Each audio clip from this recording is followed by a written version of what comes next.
So గ్రహస్థితిని బట్టి మనం చూసుకుంటే శని వీళ్ళకి మీనరాశిలో సంచారం ఉందండి. గురువు వచ్చేటప్పటికి మిథున రాశిలోను, రాహు కేతులు కుంభరాశిలోను, తర్వాత సింహరాశిలో ప్రవేశిస్తూ ఉన్నారండి. ఎక్కువ గ్రహాలు మే 14 మిగతా 3 గ్రహాలన్నీ చాలా చేంజెస్ ఉండటం వల్ల ఆ టైం నుంచి వీళ్ళకి చాలా చేంజెస్ అయితే రాబోతూ ఉన్నాయండి. అయితే ఉగాది నుంచే వీళ్ళకి అష్టమ శని నుంచి రిలీఫ్ రాబోతూ ఉందండి.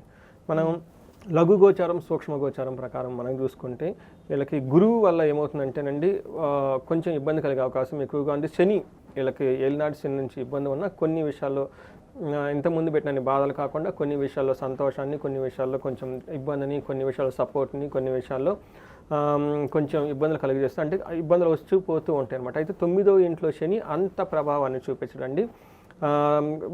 అష్టమ శనిలాగా అయితే ప్రభావం ఉండదు. వీళ్ళకి 12వ ఇంట్లో గురువు ఉండటం వల్ల విపరీతంగా ధనం ఖర్చు అయ్యే అవకాశం ఎక్కువగా. ఇది కూడా ఏమంటారు శుభమూల వ్యయకృతం, శుభ కార్యాలు చేయటం వల్ల ధనం ఎక్కువ ఖర్చు అవుతుంది. 8th హౌస్లో రాహు ఉండటం వల్ల శారీరకంగా, మానసికంగా ఆందోళన ఎక్కువగా ఉంటుంది.